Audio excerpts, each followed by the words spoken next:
This is Leaders in the Trenches, and your host today is Gene Hammett. Hi, I'm Gene Hammett. I am the host of Leaders in the Trenches, and my question for you today is this. Have you ever felt overwhelmed as a leader? Well, I know you probably have because I've felt it, and it's something that we all have to deal with, and you're not alone. I am talking today with Jamie Masters. She's the host of The Eventual Millionaire, a fantastic podcast, but she also is a coach just like me. She works with a lot of owners just like me to help them understand overwhelm and create systems and really identify some of the things that are blocking them from their growth and their success. And I'm bringing her on because she's got a fresh perspective around these topics, and she's going to share some insights with you, my guest here at Leaders in the Trenches. So stay tuned for that interview with Jamie Masters. Hi, Jamie. How are you? Hey, I am amazing. How are you? Well, I'm excited to have you here. I am so pumped to be able to talk to you about what's new in your life and what's going on as you serve these amazing people. So thanks for being here at Leaders in the Trenches. Thanks so much for having me on. It's nice to actually see you again. It's been forever. I know. It has been forever, like years. When I've already introduced a little bit about you and told our clients, told the audience a lot about, who you are and how you work, I want you to tell them for your own self about who you are and who you serve. So I've been a business coach, hardcore, offline business coach for a very long time and went online for the past 10 years, which makes me feel very old in the space. But going back and seeing patterns over and over and over again. I have over 5,000 hour one-on-one hours with clients, and realizing that we are so similar in so many ways as you're going through and being a business owner, and yet we feel so alone and so completely different than the rest of them. And so part of my mission, especially with the new programs that we have coming out, is to go, number one, you're not alone, which is a wonderful thing to hear. But number two, there are solutions that have already been pre-paved in this network of crazy information on the internet where we're trying to figure out what works and what doesn't work. That's my goal, is to have the 80-20 of what actually works in business for you specifically, and just to get that information and that action out so that way you can actually see results. I feel like, unfortunately, nowadays there's just so much information that could or could not work that we're scared to know, right? Which path is right for us. And so if I can just help as many people as possible in the testing mindset and trying things for yourself and knowing that you're not alone, that's what I'm here for. Well, I know we're not alone, but it feels like it sometimes. So why do you think that entrepreneurs feel like they are alone, or that they can't really open up to someone inside their circles? That's a great question, because number one, we feel like we have to do it all ourselves. Right? Especially just going back through, I know way too many personal issues of all the very amazing clients that I have. And we lead ourselves up to this point, right? Where I feel like it's not good enough unless I figure it out myself. Right? One of the beliefs that we have, yay, go team, not serving us in any way. So what we'll do, especially is if we have employees, we'll keep it to ourselves. I've had a lot of clients that are like, oh, I can't share things with my employees. Well, there's lines, don't get me wrong. There are boundaries and there are lines. You don't share absolutely everything. But letting them in enough so that way you can actually let go of some of the responsibility. Because being a business owner, you feel like you have the weight of the world on your shoulders, right? We have we have payroll, we have cash flow issues, we have all this stuff.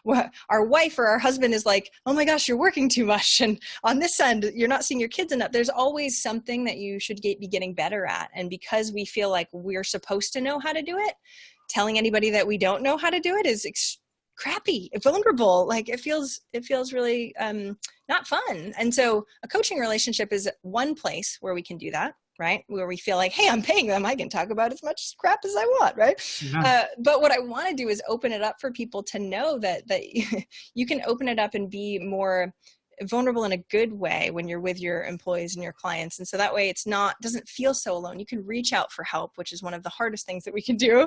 Right? But set yourself up for success and all of that. So that way it's not a lonely road till you're 80. And then you're like, oh, that was fun. I made a lot of money. Go team. Right? Does that make sense? Yeah, absolutely. And I can relate to a lot of the things you're talking about there, Jamie, because in my work, in my research, I see the value of transparency. The ability to have honest conversations with our team to get their ideas and so that they don't feel judged by having a stupid idea. when you are working with, so transparency is one of the things that I see, and empowerment and all this stuff. When you are working with company leaders and owners to activate their teams, what are some of the things that you see as challenges for them? Oh, okay, so I can only pick a couple, right? So some of the big ones are, when I work with an owner, when we first come in, so the owner box program that we have the owners actually have a decision that they have to make, right? So we give them information on what decisions they need to make. And then we actually work with their team. So my right hand works with their right hand. Half the time they don't even have a right hand. They don't have anybody that they feel like they can have responsibility can be handed off, which makes them not be able to even let go, right? So when I go, oh, who would you consider on your team as your operator? We call one person's the owner. We call it their operator. It's their operations person, but it's the person that's sort of running the systems, because every business is made up of systems. I've all heard that many times before. But who owns those systems? And usually it's the owner. On the smaller end companies, like 20 employees or so, it's like they're still trying to kind of do it. And most owners suck at it, like really bad. We're visionaries. There's a great book called Rocket Fuel that really talks about the visionary versus the integrator. And when they're smaller companies, they don't understand that we can't afford a COO, right? But you can have somebody on your team that you can call your operator. So one of the very first things we do is go, well, who would it be? Right? So either they know hands down, like, oh, it should be so-and-so, and they can actually start to develop the talent that is in them, so that way they can be more responsible. Because one of the issues is they feel like they're not supported, so they don't ask for help. Well, they're not even asking or training somebody that could support them if they wanted to, right? For long term. And so that's the very, very first step. We go, well, who is your operator? If they don't have somebody that's an operator, we usually do what I call a team test to start trying to figure out what their team looks like. Great workflow from the book Who, right? That has you sort of rate your team. So that way we can go, well, who raises their hand? Like, who could potentially be moved up into this role? If we have somebody there, we'll move them sort of up into that role. If we don't have somebody there, though, they have to go find them. And one of the reasons why their company is not doing as well as it probably could be is because they're missing that gap of somebody that can really be responsible for those things. Does that make sense? And so those are the big key pieces, like, hey, do we have somebody that you're willing to give up responsibility on at all? And sometimes it's on the lower level side, like a project manager. It could be even an executive admin on the lower level side. It doesn't have to be someone that is an operations person making six figures. I'm not saying that at all. But what I'm saying is that we need to find somebody that you can train well enough that you can actually let go. That way you don't feel so alone. Yeah, and that's really important.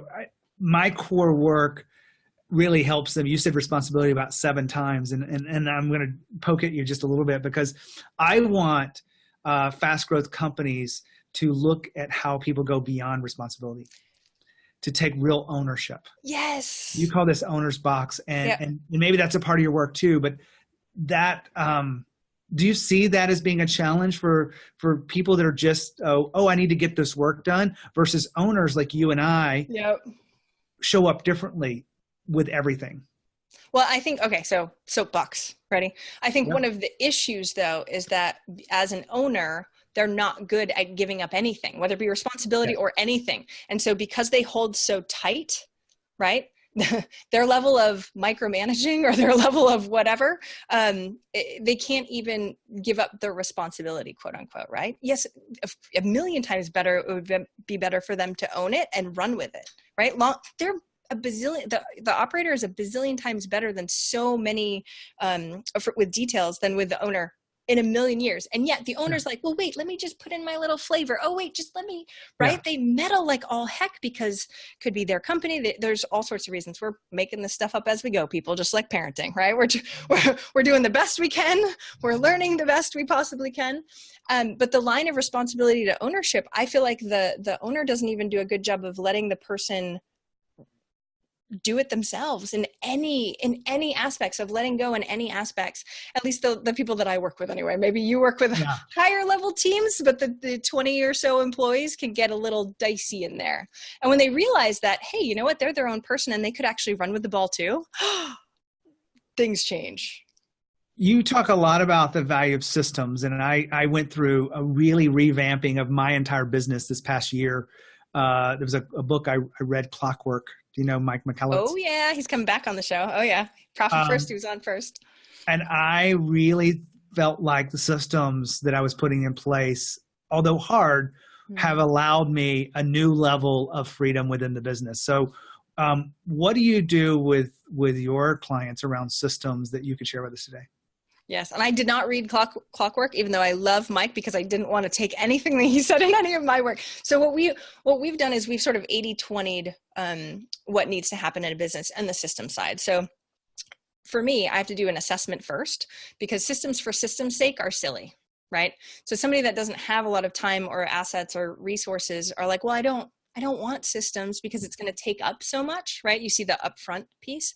So what we try and do is go through and go, okay, what's going to give you the most bang for your buck upfront? So we have different boxes that we have. So we have a company box, right? And the company box could include weekly meetings. Sometimes people don't even have weekly meetings, right? They don't have agendas set up for even if they have weekly meetings, they don't have agendas set up. And so very similarly to like traction and those sorts of things, what are those key elements that every company that is successful has to have in it? The 80-20 of it anyway, that comes first, right? So a lot of the times it's going through the teamwork first and going, oh, teams have no systems. Where do we put the SOPs? We don't even know where some of the foundational pieces come from. So on the upfront, it's usually some form of tech problem, right? Some form of escalation process or plan that they don't have. So whatever those top level things, because if you can get that one hinge, that makes a big difference. Escalation, I'm doing a speech next week about this, because most companies, I work with a lot of agencies, don't have an escalation process in place. Everybody pings the owner when they want to ping the owner, which is like not cool, right? And you'd think self-explanatory, right? You would think that's not a big deal. But when it's not in there, we don't realize that that's one of the main issues that's coming up, right? And so what we're trying to do is go, okay, what is the most bang for your buck? What do I think is the biggest issue? And what system can solve it? Because 9 times out of 10, it's a systems problem that can be put in place and of course given to the team. But that way you can free yourself up. So we're not banging our heads against the wall over and over and over again. That's the definition of insanity. And we do that like constantly as business owners. You know, I love the fact that you're talking about this and the way you're talking about it, but I want to go back to the beginning. Yes. You mentioned 5,000 individual hours looking at this and kind of looking at the commonalities. What are some of the things you can share with us besides, we've already talked about not wanting to give up and us feeling like we're alone? Other things you can share with us? Oh yeah. So so one of the reasons why I started interviewing millionaires to begin with anyway is also to do the data. I'm a data geek. I have a degree in computers. So to me, pulling out as much data as I can that can help me and using it with clients was huge. So that's some of the pieces that I started to do. So one of the things that I found from millionaires that I found works extremely well with owners is that feedback loop. Right? So it's this constant forward motion, but not only constant forward motion, but reassessing where you're at. Does that make sense? And so the clients that I see that don't move as fast or don't grow as fast are the ones that have a really slow feedback loop. And it could be for lots of different reasons. It could be team, it could be whatever those reasons are, but whatever that feedback loop is, the shorter it is, typically the double or tripling we can do. When it takes forever to get feedback or to test anything and to get feedback and to go that path, to ideally systemize it in the long run, it takes forever. And they're like, okay, I really want to see growth now. Well, you didn't do the thing that I told you to do 2 weeks ago, so do that. You should have done it 2 weeks ago. Do you know what I mean? And so the patterns that come up over and over and over again, and sometimes it's the type of owner, right? We all have different types of people on the planet. But I found that the ones that can really have the massive levels of success that I'm always looking to data mine is the ones that have really short feedback loops. I love that because I know how important it is within my own team, but I see the problem with my clients. They're afraid to get the feedback, or they're not doing the work like you mentioned. And so they're like, oh, well, I didn't do that yet. So how do you get people to create better feedback with inside those systems? Making somebody else bug the crap out of you, so technically, yes. So for me, I'll use me as an example. I avoid stuff I don't like Who knew? So does most of my clients, right? And so knowing what my core strengths are, and I do this with my clients too, knowing what their core strengths are, they're going to lean into their strengths most likely, right? They just, as humans, we do that. Ooh, I'm really good at this. I like doing more of it. The problem comes is if the feedback loop or whatever that piece is where I don't want to look, right? Whether it's uncomfortable or whatever those pieces are, it makes it more difficult to go down that path. So I can avoid them, right? So for me, it's funny. I was just chatting about YouTube with you before, and I was avoiding it. I was totally avoiding it. And so I gave it to my team to make me responsible and have her actually manage up. I don't like asking for help either. And I had that moment of, hey, I'm slow as heck, feedback loop wise, from redoing our YouTube channel because I'm scared. I'm a perfectionist recovering, but right now it's popping out big time. I'm in learning mode, right? I've got all these excuses as to why I'm not actually doing the actions. Nobody was holding me responsible for it at all. Like not even checking in. And so because I was like, it's my project. I'm going to take it and go. Don't worry about me. Because I'm scared about it, right? So whatever it is, it can be in any aspect in your business, but there are pieces like that you're avoiding. And having somebody else go, that's outside of your comfort zone, good to know. How can I help you? And then accountability, be there is huge. So for me as a coach, one of the pieces is to make them more accountable. Hey, you said you were going to do this. You're not. You said you were going to do this. Still not. Like there's a reason behind why you're not. And so putting in that feedback loop of accountability, doing what you say you're going to do, kind of important. But again, super easy to avoid. But then you're not going to get the results that you want anyway. So if we can actually put the accountability within the feedback loop, knowing that, it would be really helpful. One of the things I want to point out here is how truly vulnerable you are sharing some of the things that you've struggled with. A lot of people try to put on airs and saying they don't have these problems, and we're coaches. Like I struggle with things all the time. I'm trying to, shift my language. I'll say I don't have enough time, but I realize I always have enough time for what's most important. Well, just on that one thing really quick, because that was my mantra for a long time. I had all the people around me call me out every single time I said that. So my children, don't give children things to do like that because they will call you out. Yeah. That was a hard lesson learned. I literally said it probably 15 times every single day. Anyway, I don't anymore, so that's good.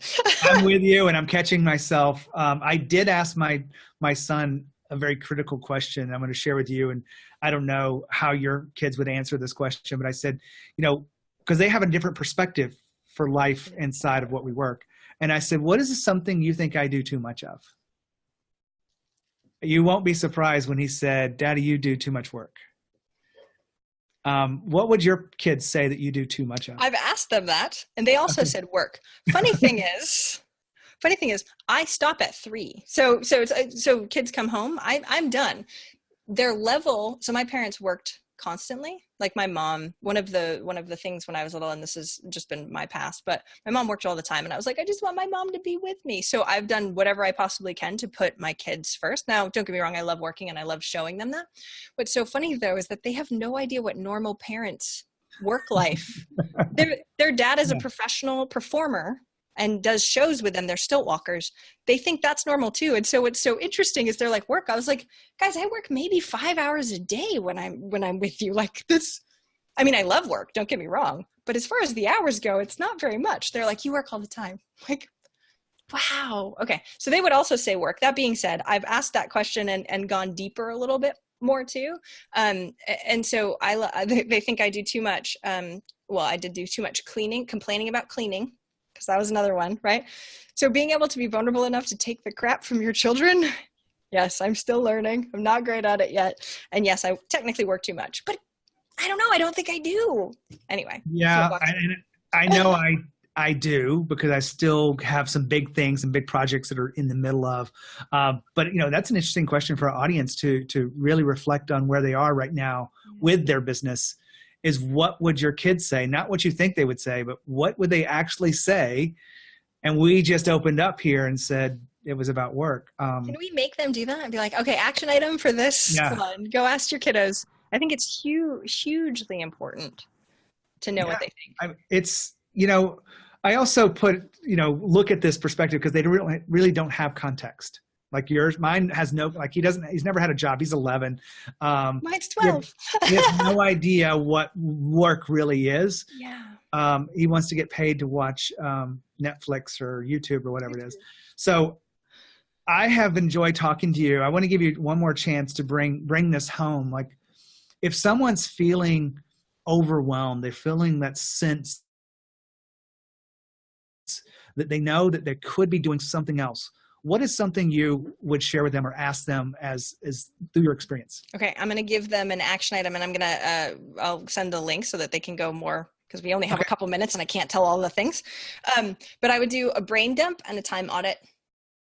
Those are the things that you've heard of a million times. I'm not saying it's rocket science. I'm saying it works just about every single time. So getting everything out of your brain, personal and professional, everything that you absolutely think of, along with a time audit, and actually paying attention to what you are accurately spending your time on. Whenever I work with any entrepreneurs, first thing I do is ask them like, okay, what are you spending your time on? They tell me, then I have them do a time audit.